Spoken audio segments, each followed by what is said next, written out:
Greetings and salutations, my friends. Welcome to a Football Manager 2017 team guide. Now, what we're going to do in these guides, we're going to do all the Premiership teams and then probably some more after. It was a video series I did last year. It proved really popular. Lots of people have asked for it this year. So we're going to go through the basic team setup. We're going to talk about the philosophies, how the club expects you to play. We're going to go through the boardroom, how they expect you to perform this season. Obviously, finance is a big part, so we're going to look at the transfer budget and the wage budget of the team. And then we're going to have a quick look at staff to see if we need any improvements there. And then look at what's needed in the team. We're going to go through the team report, look at the squad as a whole, see which areas of the squad are actually weak and might need strengthening. And then also we're going to have a quick look in the under-18s and the under-23s, see if we've got some really hot prospects.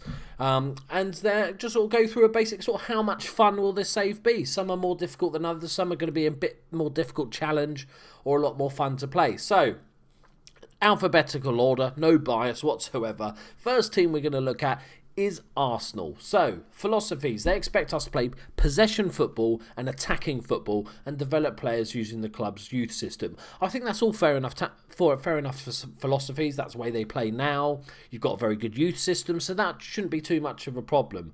Let's see what the board expect us to achieve this season. So here we go. In the English Premiership, they expect us to win the league, okay? That's quite a biggie. With the likes of Chelsea, Man United, Man City, that is going to be a tough ask. Obviously, Leicester, sorry.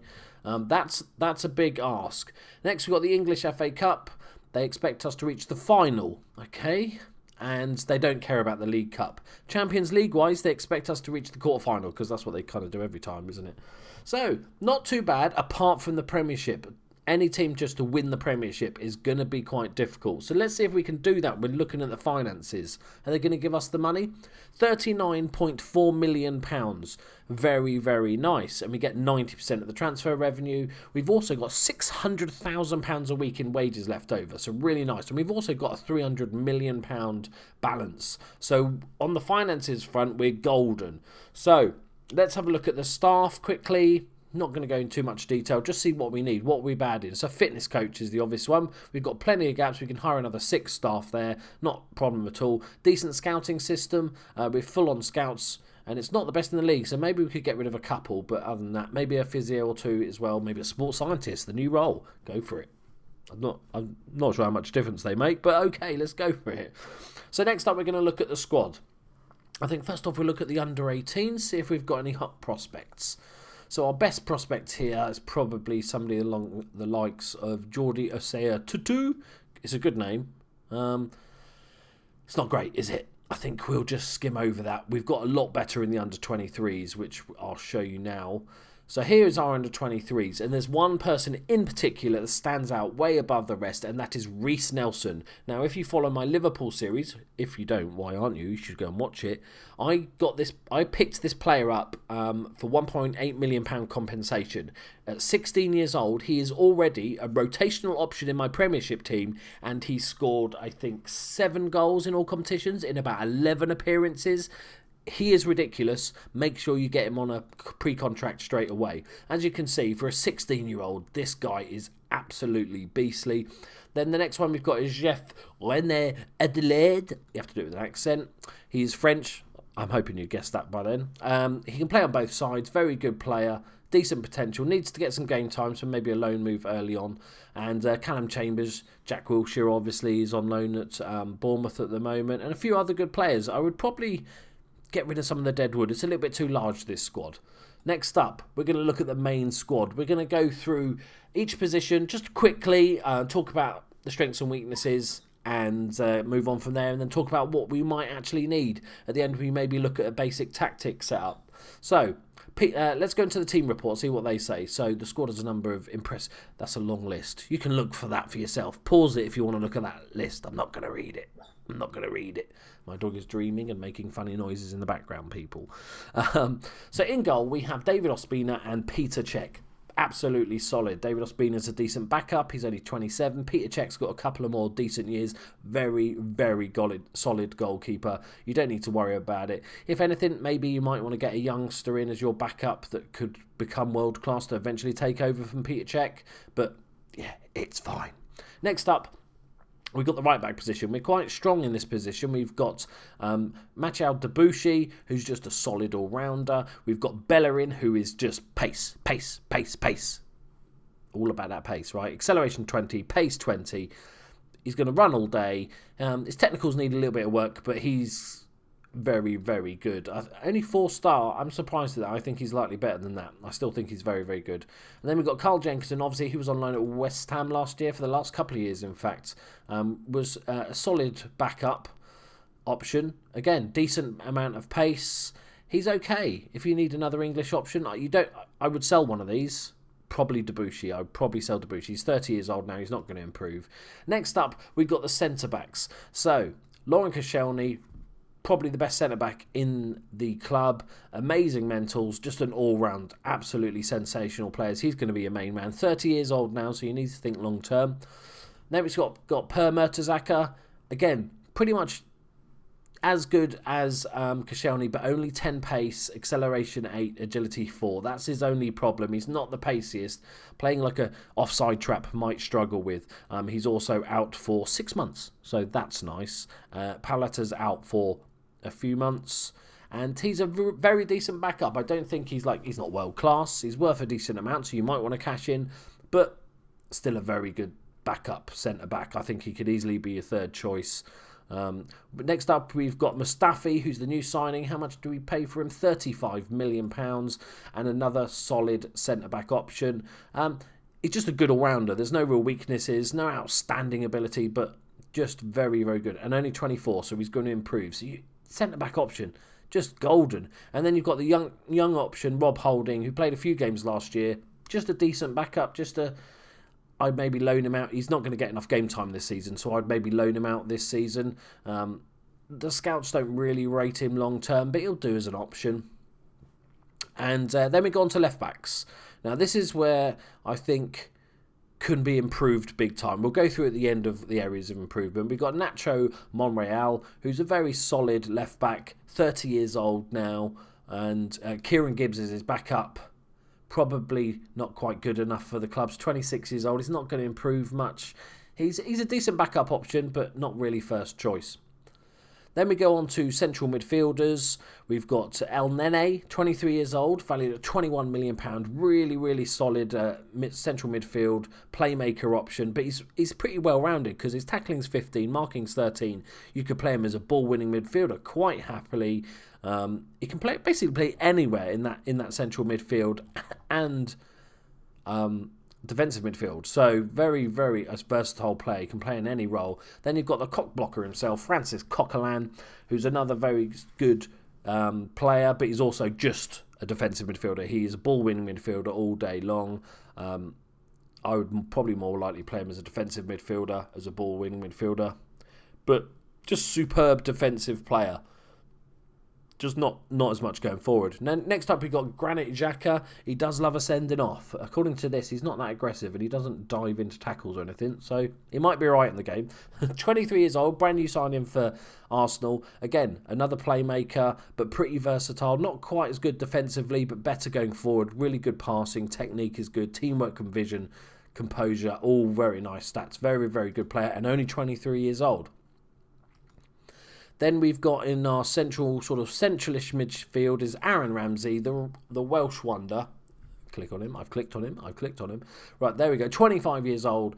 Very, very good player. Good all-rounder. Another playmaker. Arsenal do love their playmakers. Then we've got Santi Cazorla, who can play central midfield, but can also play on the wings as an inside forward. Or, maybe not quite as a winger. He's not quite got the pace for that wing position. But he's 31 years old now. He's getting on a little bit. You can tell from his physicals that they're dropping, but still a very good player and nice and versatile. Next up, we've got Theo Walcott, who in real life is on fire at the moment. In the game, I'd cash in on him, to be honest. He's got really good pace. The rest of his game is okay at best. He can play on the wing. He can play as a striker. 2.5-star scouting, £30 million worth. If I can get £40 million worth, then I'm cashing in all day long. Next up, we've got Alex Oxlade-Chamberlain, another good right winger, 4-star possible potential, still only 22 years old. It feels like he's been around forever, but only 22 years old. 22 million. I'm definitely keeping him on my squad. He's going to be a very good player. Just a decent all-rounder with a nice bit of pace. Then you've got the frog-faced man himself, Meza Zil.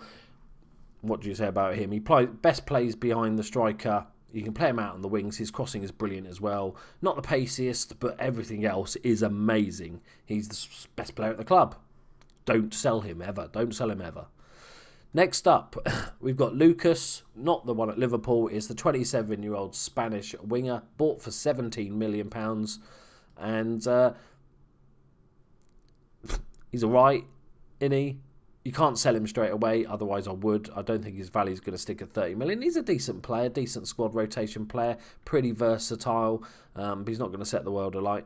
Next up, we've got Danny Welbeck, who's out for 7 months at the start of the game, but he's a very decent striker in this. He's still rated pretty highly. I don't think he's first choice, but a decent striker. Then you've got Alex Aerobie, who's the youngster in the squad, really doing well in real life, and he's got possible 4.5-star potential, big potential.